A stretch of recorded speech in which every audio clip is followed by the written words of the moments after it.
Olá, começa agora o programa Comunicação Livre, esse meu espaço de bate-papo com você aí de casa, em que eu tenho o prazer de trazer assuntos peneirados que têm a ver com a minha vida, com a sua vida, com a vida de todo trabalhador. No programa de hoje eu tenho o prazer de conversar com o Carlos Souza. Ele é secretário de organização e faz parte da CUT. Esteve em Petrópolis por alguns dias, dando suporte institucional para a greve dos trabalhadores rodoviários. E aí eu quero entender um pouco melhor como é que funciona o papel de uma confederação para um sindicato. Carlos, muitíssimo agradecida pela disponibilidade e por estar conosco aqui no Trabalhador em Foco. Eu que agradeço a oportunidade, dizer que é sempre bom conversar, independente do veículo, né? Comunicação é fundamental, diálogo é fundamental, e manter as pessoas informadas, então, nem se fala. Para a gente é uma grande alegria, porque a gente é um programa de movimento sindical. A gente trabalha todos os dias aqui na luta da defesa dos direitos dos trabalhadores. Então, você e eu acho que estamos trabalhando do mesmo lado, e isso é muito bom para uma conversa. Verdade, verdade. Vamos começar Acho pelo que, básico. na verdade, todos nós. Vamos lá. Vamos começar pelo básico. Eu queria que você explicasse para o nosso telespectador, que talvez não tenha um conhecimento muito pleno, né? Assim, o que é uma confederação, como é o caso da CUT? Qual é o papel dela no dia a dia da sociedade civil?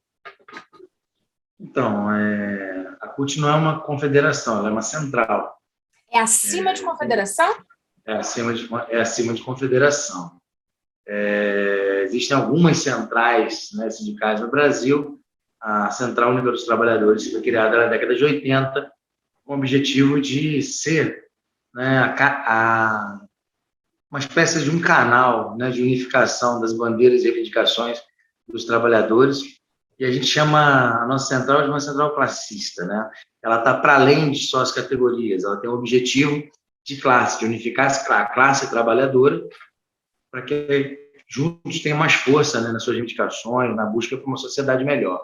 A CUT hoje é a maior central, né, do Brasil, uma das maiores centrais do mundo, inclusive o papel que ela exerce está para além, né, das fronteiras nacionais. A gente tem interlocução em praticamente quase todos os continentes do mundo, e a CUT ela acabou virando uma marca para além do nome.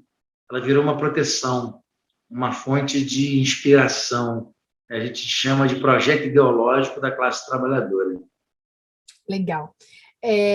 Eu tive o prazer de estar com você aqui na greve dos rodoviários de Petrópolis e percebi que, além dessa sua fala muito filosófica, muito explicativa a respeito, existe também uma coisa de veia latente em prol do trabalhador. Então, é legal para o nosso telespectador saber que, quando a gente tem uma instituição como a CUT, existe esse pensamento categórico, esse pensamento crítico que explica o que é essa instituição, mas tem a coisa do trabalhador de verdade, do que a gente chama de chão de fábrica, né? Tá trabalhando em prol desse povo, de todos nós, no final das contas, né? Na verdade, a gente tem um ser humano para além da ideia, né? Que é coisa prática, o dia a dia. No caso de Petrópolis, a campanha salarial dos rodoviários. Petrópolis é uma prefeitura, é um município maravilhoso, tem no Brasil, no Rio de Janeiro. Quem conhece um pouco da história, é chamada de Cidade Imperial, porque foi, né, a cidade escolhida, né, pelo Império, caso Dom Pedro, em particular Dom Pedro II, para ser ali seu ponto de referência. Então, arquitetura maravilhosa, cultura, história, e é uma cidade que acabou sofrendo muito nos últimos meses com o impacto da natureza, a questão das enchentes, desabamentos. Perdeu, né? Perdemos muitas vidas, muitos amigos, muitas pessoas, sem falar no patrimônio. Então, uma cidade que está machucada no momento. E, não obstante a isso, os trabalhadores rodoviários são uma categoria muito peculiar, né? Porque eles acompanham a gente no dia a dia, igual professor, igual uma série de outras categorias que no dia a dia, na tua formação, no teu sair de casa, ir trabalhar, uma categoria tão importante como essa, não podia não ter um acordo vitorioso que venha recompor o poder de compra e dar uma condição digna que esses trabalhadores possam né, tocar a sua família, cuidar da sua família e tocar esse momento difícil de Petrópolis. Então, a CUT, nessa visão prática da CUT, da sua função social real, ela não podia estar distante, ela tinha que estar com seus trabalhadores, ela foi convocada para participar e ajudar nessa campanha salarial, mas a gente faz acompanhamento de tudo quanto é tipo que você possa imaginar, eleições sindicais, negociações coletivas, TAC de ajuste, assessoria jurídica, cursos de formação, seminários de planejamento. A CUT ela tem que ser um instrumento de facilitar, tem que ser uma facilitadora do dia a dia dos seus sindicatos, das entidades filiadas, para que esses sindicatos, que são a base real do diálogo no dia a dia com o trabalhador, possa ter condições objetivas de construir esse projeto ideológico que eu falei ainda há pouco. Então, a CUT precisa estar nessa parceria, né, no dia a dia. Perfeito. Vamos falar de forma objetiva sobre esse trabalho. A CUT tem toda essa expertise e representatividade nacional e internacional, e aí ela desloca profissionais que fazem parte dela para ficar, por exemplo, em Petrópolis, dando o apoio. Como é que funciona isso na prática? Como foi a campanha salarial dos rodoviários de Petrópolis? Quantos são mobilizados? Quem é mobilizado? Como que funciona isso para o nosso telespectador de casa entender o que eu tive o prazer de ver de dentro para fora? Que a gente chama de solidariedade de classe, né? Trabalhadores do comércio, da educação, de outros sindicatos ligados à CUT, que se colocam à disposição, por exemplo, está indo a Petrópolis ou qualquer outro lugar, né, do Rio de Janeiro, para ajudar um sindicato cutista. Nesse caso, nós tivemos bancário, eu sou bancário, sou funcionário do Banco do Brasil, sou diretor do Sindicato dos Bancários do Rio de Janeiro, e estava ali representando a CUT, eu sou secretário de organização. Teoricamente, o secretário de organização ele cuida dessa pasta de acompanhamento dos sindicatos, orientação, planejamento, estratégia. Então, eu estava exercendo o meu papel enquanto secretário de organização ali, os companheiros de Petrópolis, os rodoviários, mas junto comigo vários companheiros do comércio, professores, estudantes. Quer dizer, na verdade, esse papo de solidariedade de classe é muito bacana, porque é essa coisa mesmo, né? Os alunos, os estudantes ali de Petrópolis estavam 2 horas da manhã, juntos com esses militantes, vamos chamar assim, de outras categorias, junto com os rodoviários, fazendo piquete e organizando a luta que, na verdade, é uma luta de todos. Legal. É uma luta de todos, porque quando a gente luta por reajuste salarial adequado para uma categoria, a gente está lutando para reajuste salarial para todas as categorias, porque meio que um vai sendo utilizado como base para a avaliação do outro. Você concorda um pouco com esse pensamento? Concordo, até porque vamos pensar. Os rodoviários de Petrópolis, eles fizeram uma campanha, estavam com seu salário desfasado, uma série de problemas, né, oriundos da categoria, funções que não deviam existir, exemplo do motorista júnior, uma série de questões. Mas todo o debate da valorização, reposição do poder de compra desses trabalhadores, tentou-se o patronal associar a necessidade ou não do aumento de passagem, que não foi, por exemplo, uma bandeira do movimento organizado pelos rodoviários. Os rodoviários, em momento algum, defenderam o aumento de passagem. Muito pelo contrário, estavam defendendo os seus direitos e as suas conquistas em campanha salarial. Mas se a sociedade não interage com isso e não percebe, sabe, quem vai ter um impacto direto numa mudança de valores de passagem? Os estudantes, os trabalhadores. Então, qualquer movimentação na sociedade, qualquer movimentação na economia, na política. Vou dar um outro exemplo, por exemplo, né? Minha categoria ela tem um acordo que é nacional. Nos últimos anos, os acordos dos bancários, através da sua PLR, dos seus abonos, dos seus índices de valorização, injetou milhões de reais na economia. Então, isso tem um impacto, inclusive, no processo cíclico da economia, né, de aumento de consumo, de renda, de investimento, que traz mais emprego, mais renda. Então, assim, boas negociações, eu costumo dizer, elas são importantes para os trabalhadores, mas também para o patronal, que significa que a economia não para de girar, e é um giro positivo.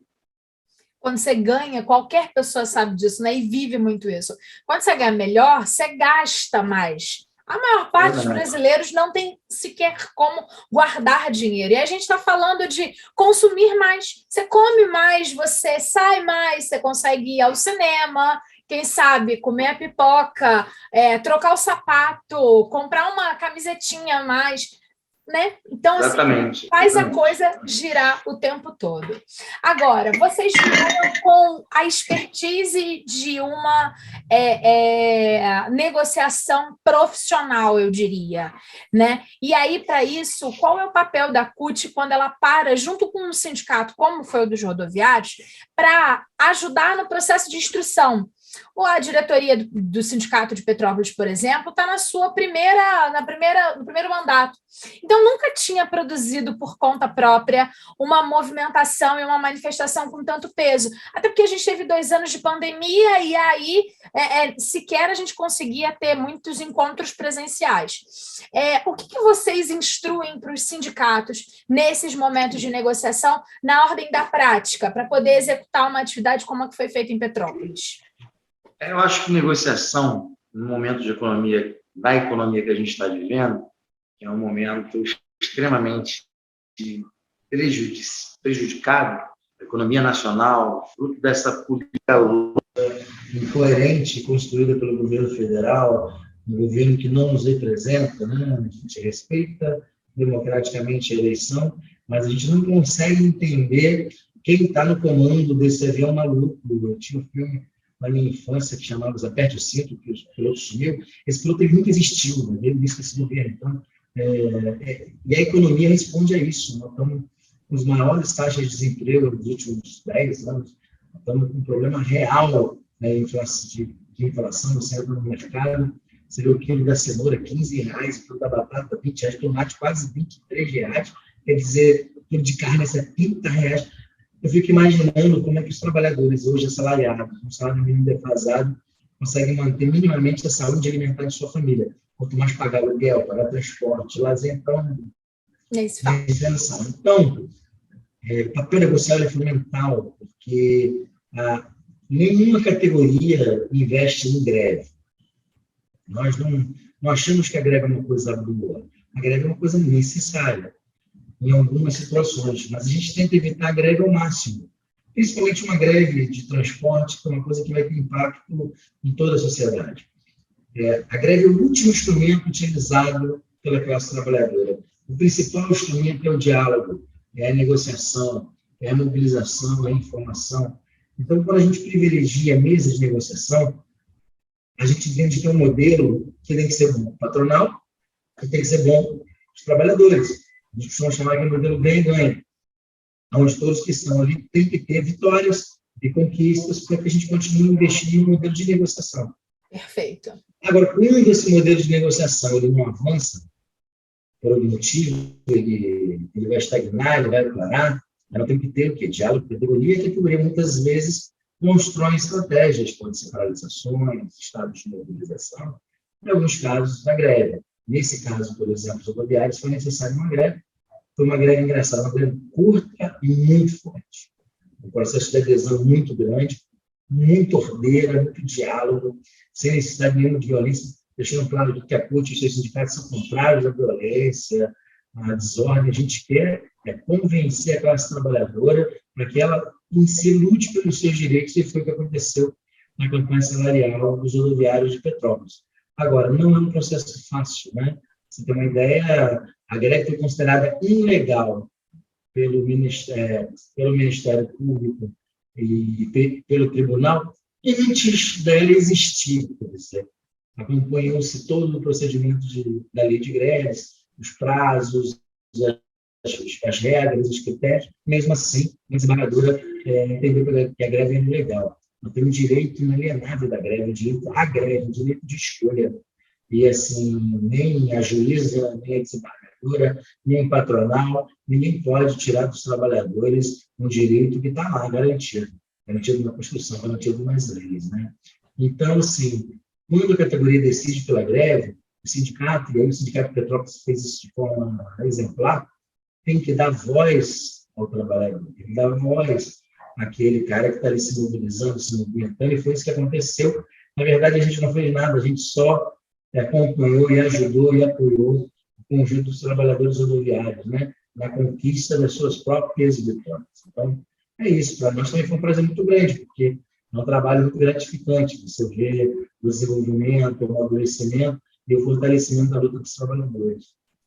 Quando você fala a respeito, né, do direito de greve, é legal ressaltar que aqui no Trabalhador em Foco a gente já teve programa sobre direito de greve, a gente já falou sobre interdito proibitório. Você pode repetir, por favor, um pouquinho? Claro, para a gente é uma grande alegria você falar essas coisas, porque a gente já falou aqui no Trabalhador em Foco, por exemplo, do direito de greve, do interdito proibitório, que é essa coisa, né, de cancelar a greve antes mesmo dela acontecer, que foi o que aconteceu, o TRT sentenciando o Sindicato dos Trabalhadores Rodoviários antes mesmo da greve iniciar, dizendo que a greve era ilegítima. E, na verdade, não era, porque já havia um processo de negociação que não caminhava. E aí, nesse contexto, acho que o peso da CUT institucional, que foi o que a gente falou logo no começo do programa, ele também vem para poder ampliar a força do processo da greve. Você concorda comigo? Concordo. Existe uma coisa que é histórica e que está há séculos vigente, que é a luta de classe. Patronal, ele quer aumentar a sua margem de lucro, a lucratividade. E os trabalhadores querem aumentar o seu poder de compra, a sua renda, os seus salários. Então, se cria um conflito chamado conflito distributivo, né? Porque o volume de recursos na sociedade é um só. Então, para um setor avançar, o outro tem que recuar de alguma forma e vice-versa. Então, vamos dizer, a luta de classe. O problema é que a gente acredita que a luta de classe merece ter ética na condução. E, infelizmente, na sociedade capitalista, quem detém os recursos financeiros acaba detendo o trânsito nas relações. A gente vê congressos e grandes eventos de juristas e juízes no mundo, no país inteiro, financiados por grandes empresas, né, patrocinados, passagens aéreas, viagens ao exterior para seminários, simpósios. Tudo bem, não tem problema com isso. A grande pergunta é até que ponto uma decisão como essa desembargadora, antes mesmo da greve existir, de considerar uma greve ilegal e punir um sindicato de pequeno porte, como o Sindicato Rodoviário de Petrópolis, com uma multa de 100 mil dia, e depois, a pedido, só um minuto, deu um chute aqui, e depois, a pedido do próprio patronal, majorar, aumentar essa punição para 400 mil reais. Qual é a lógica desses valores e desses volumes numa greve que ainda não tinha nem acontecido e que não durou nem 2 dias? Então, assim, esse debate precisa ser feito, né? A quem servem esses instrumentos hoje que deveriam servir para toda a sociedade? Será que, de fato, servem de forma justa e isonômica? Ou, de fato, deter os recursos vai exercer uma influência diferenciada nisso? Perfeito, acho a sua fala muito adequada. Fico feliz de estar conseguindo levá-la para o telespectador de Petrópolis. A gente está chegando mais ou menos no final do nosso bate-papo e eu queria que você fizesse a gentileza de me explicar para o nosso telespectador de que forma que ele pode se manter informado a respeito do passo a passo dos trabalhos da CUT, dos seus sindicatos. Como é que são as fontes que você considera confiáveis para o trabalhador ler um discurso, aí sim, um discurso de classe, porque, por exemplo, a imprensa ela deveria e precisa ser isenta, e aí eu sou jornalista e me dói até falar um pouquinho essa frase, mas a gente sabe que existem esses poderes que você estava falando, né, que eles são do capital e tal. Agora, o trabalhador precisa se munir diariamente de informações que tenham a ver consigo, com o seu ser trabalhador. Que canais são esses que você hoje sugere como adequados para o nosso telespectador se manter informado? Bem, eu sou de uma geração que tem um pouco de dificuldade, né, com a tecnologia, mas eu sou um defensor dos recursos. Eu acho que ciência, pesquisa, isso tudo para mim vem de Deus. Então, a gente é mecanismos, a gente constrói, a gente amplia, A minha categoria, por exemplo, ela sofre muito com as tecnologias que acabam tirando boa parte dos postos de trabalho, né? Casos bancários, outras categorias, inclusive a sua categoria, uma categoria que vem sendo muito prejudicada, os jornalistas, né? Sim, porque todo mundo é Mas eu acho, jornalista. Todo mundo mas escreveu eu um livrinho acho, de por outro jornalista. lado, é verdade. Meu filho, esses dias, comentou comigo que queria fazer jornalismo, né? E muita gente falou para ele, cara, mas para quê, cara? Qualquer um hoje pode virar jornalista. É só você virar um blogueiro, virar. Então, eu não quero desqualificar os blogueiros, não quero desqualificar, né, quem produz, mas eu quero dizer o seguinte: não podemos vulgarizar a relação humana. A gente precisa manter aquela coisa, né? Eu tenho não sei quantos milhões de amigos, mas a gente lembra que é ter um amigo de verdade, aquele que, se você estiver chorando, vai lá te dar um abraço, você Uhum. pode conversar de verdade com ele, ou como é você atravessar a rua, e lá onde você morava, rever as pessoas, abraçar, sentar na calçada, falar da vida.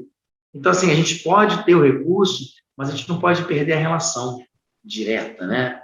Então, eu acredito que nós temos que usar muito, combater as fake news, acima de tudo, tentar usar os sites oficiais. A CUT tem seu site, a CUT é uma central hoje que é a sua marca, fala por si só. A gente não pode ficar amarrado a uma única opinião, sabe? Leu a CUT, teve alguma desconfiança, entra da CTB, entra na UGT, entra no Patronal, entra em sites oficiais, porque eles têm que ter responsabilidade com o que eles publicam, eles nos respondem, né, judicialmente pelo que falam. Evitar essas informações, meu tiozinho do Zap me disse. Gente, todo mundo pode falar o que quiser nos seus veículos. Agora, eu acho que a gente tem dignidade e responsabilidade, né? Eu vejo cada coisa que eu vejo assim, agressiva às pessoas, inclusive não digo da esquerda só não, até da direita, entende?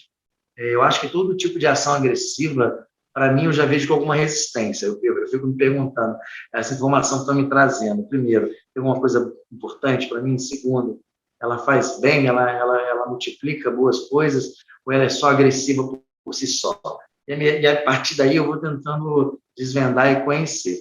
O que eu quero dizer é que a gente defende uma coisa alegre, feliz, que é fortalecimento e empoderamento das mulheres, dos negros, dos jovens, da LGBTQ+, de todo mundo, sabe? A gente defende amor, felicidade, direitos, cara, conquistas, festejar conquistas. Então, tudo que é ligado ao ódio, ao rancor, à raiva, à perseguição, à marginalização, ao ato de você guetizar, de você isolar, de você machucar alguém emocionalmente ou fisicamente, por favor, gente, evitem isso. Venha para um projeto de construir amor, né, e positividade. Evitem tudo que se assemelha a destruir alguma coisa, algo ou alguém. Nessa perspectiva, a gente está muito feliz de estar aqui. Peço desculpas, eu cheguei de viagem hoje, não sei onde botei meu equipamento, estou segurando o celular na mão, uma confusão louca, mas é isso. A gente troca o pneu do carro com o carro andando, chupa cana, assovia, porque se nós que somos poucos soldados, se a gente não estiver no dia a dia tentando conquistar mais gente, quem vai tocar a batalha no dia seguinte? Eu tenho um amigo, eu tenho uma máxima que eu digo o seguinte: nós temos que voltar a ser subversivos. Nada subversivo, comunista. Não, cara, olha só. Subversivos são aquelas pessoas que seduzem com as ideias. Nós precisamos voltar a seduzir mais. E eu me senti muito feliz nesse episódio de Petrópolis, que eu acho que a gente seduziu positivamente, emocionalmente, por lado do amor, muita gente bacana, numa greve muito forte. É isso. Carlos, muitíssimo agradecida. Foi um prazer conversar com você para o programa Trabalhador em Foco, e eu termino essa fala dizendo que foi um prazer viver a minha primeira greve como jornalista e assessora de imprensa do Sindicato dos Rodoviários.